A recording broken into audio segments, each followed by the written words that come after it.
Hello, everyone. It's Artist Nichole Rae with the Art of Daily Practice, and I want to share a little bit about gratitude since it's that time of year where we start to see this word on everything. We've all heard of gratitude practices and that we should be grateful. We've heard of gratitude journaling and writing a list about the things that we're grateful for, such as our home, our family, our friends, and so on. This isn't something new, but I am here today to help you get closer to this practice, help you see how you can use it in your daily life, and also see if it can help you move through where you're at. It has been quite the last couple of years. Many of us are kind of landing now in the decisions and choices and changes that have taken place over the years. And we are feeling, some feels, and we might be feeling a little bit blocked. I want to, as a guide, show you a little bit of some simple ways and some tools on how you can tuck into a practice of gratitude. Because when we think about having a gratitude practice, or the words, I have a gratitude practice, it does make us feel good because it touches that present self within us where that love is, and it brings us some type of comfort. But many of us carry the words, I should have a gratitude practice, or, I'm grateful, but I don't really feel it. To be honest with you, that second part of it, that's really the normal part of it, which is why over the years of myself having a gratitude practice, how it has evolved and changed. For me, it did start with a gratitude journal, and each day I would write a list of things I was grateful for. But I found myself writing the same things over and over, which made me question, why am I doing this every day? Like, I'm clearly grateful for these things. It was then shown to me, how can I take these little moments and experiences and things that are taking place in my day and shining light on them? How can I see, capital S-E-E, to see with light, the little things in my life with great love? I want you to see those words, great love, as capital. Now, all of a sudden, you're like, she brought the G word for gratitude. Now she's bringing another G word for the great love. What does this mean? This all seems a little bit fluffy.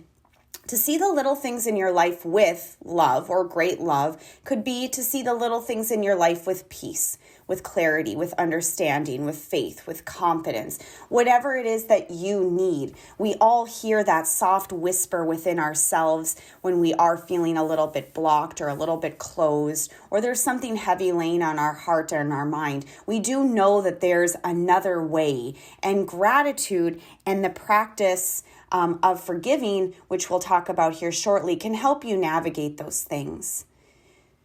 So what are these little moments in our life? Well, there are little moments such as a colleague brings you a cup of coffee, or a friend sends you a uplifting text message, or you hadn't heard from someone in a while and they gave you a call, or you had enough time to run those errands in between your job and heading to pick up your kids, or you made an easy air fryer dinner meal and it didn't take much time. Those are those little moments that you can start putting on that gratitude list and start thinking about. But I'm also here to share a little bit about those little moments where we have a hard time seeing gratitude. We have a hard time being grateful.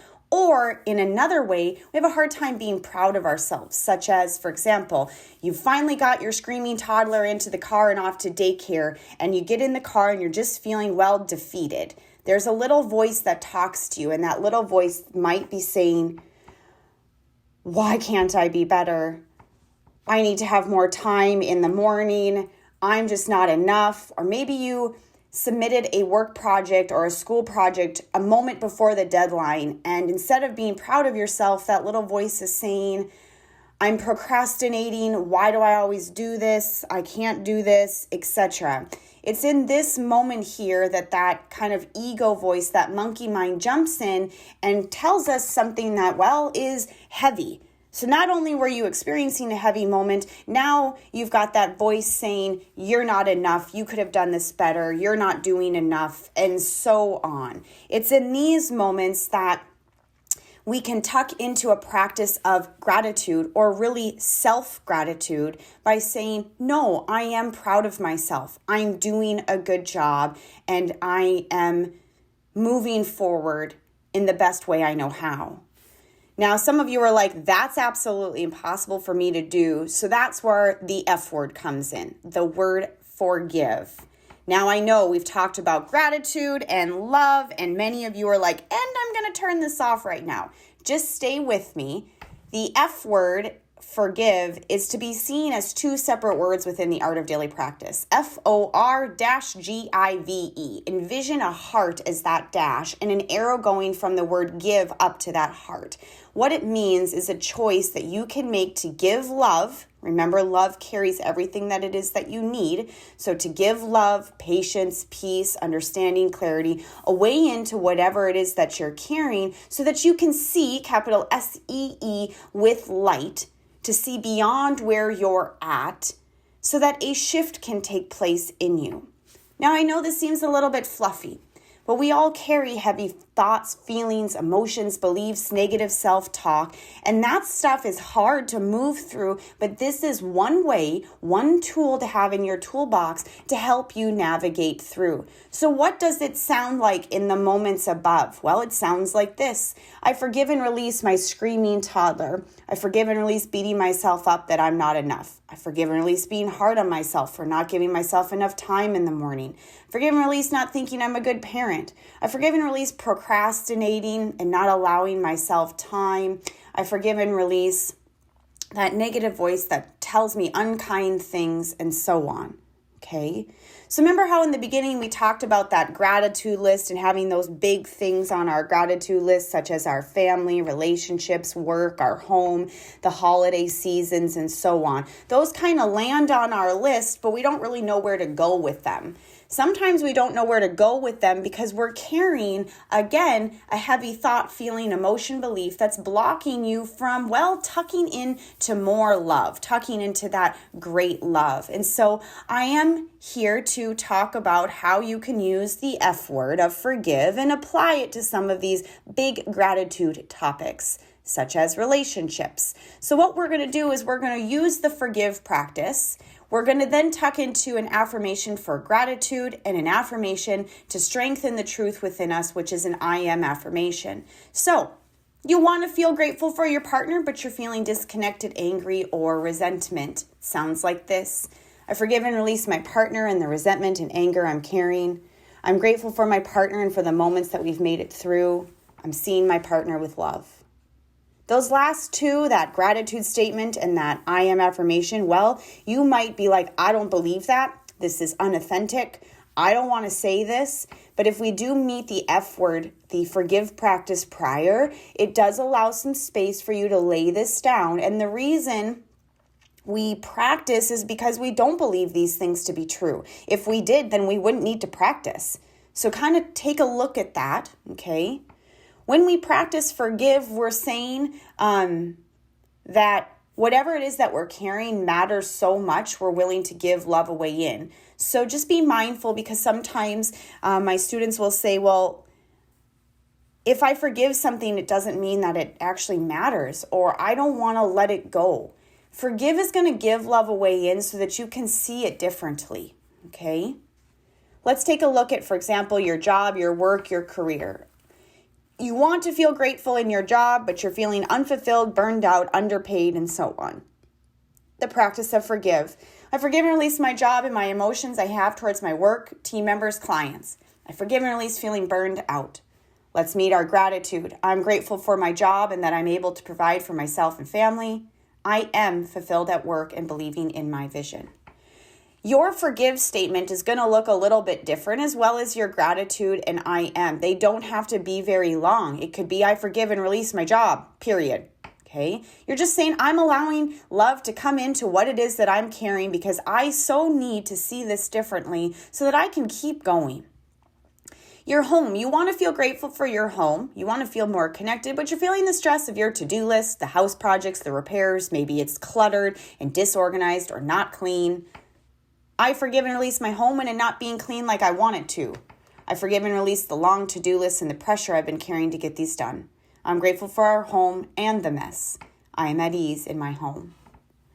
You want to feel grateful for the holiday season, though you're feeling stress of planning, cooking, getting your house ready, travels, organizing everything, and just some of those worries and fears that come with this time of year of connecting with, family and friends and so on. I forgive and release the stress of the holidays. Feel free to say anything else in there. I'm grateful for this time of year, and I'm at ease with my family and focusing on what brings me joy. As we know, there's power in our thoughts. And these are simple ways and tools that you can have in your toolbox that have worked for me over the years, which is why I continue to, in a sense, toot my own horn and carry the passion I have about these practices. These practices are not easy, and they also are not hard. They are a practice. And when we practice, we go towards the love within. And sometimes that can feel really scary, but the practice of forgiving helps us give love away in or go within. And so I invite you, while you're prepping your house or talking with your family members or cooking, that you're mindfully saying, I forgive and release if something is feeling stressful, or step away, go into another room and just I forgive and release and fill in the blank with whatever it is that you're carrying. I invite you to practice this. It's going to seem a little fluffy, kind of weird, and kind of awkward. But if you are saying it out loud, or saying it mindfully, or writing it down on a piece of paper, in your notepad on your phone, or in that blank journal that's waiting your arrival as it sits on your bookshelf, if you're doing one of those 3 ways, you are doing the work. And the work is something that can never be taken from you. And it's the work that I have done over the years that keeps me practicing, and it keeps me wanting to share what has helped me. If you're looking for more on these practices, you can visit artofdailypractice.com. I do have a master course that shares about the practice of forgiving, including I am affirmations, as well as a guidance journaling and daily journaling practice. There's also a monthly practice called The Collective, and November is the theme of gratitude. So if you're just wanting to have a little something to carry with you this holiday season, I invite you to dive into that. I am grateful to be practicing with you and to share a little bit of the nuggets that I have been using over the last few years. So feel free to share something that you're grateful for. Send me an email at artistnicholeray@gmail.com or write something in the comments. I'd love to hear from you.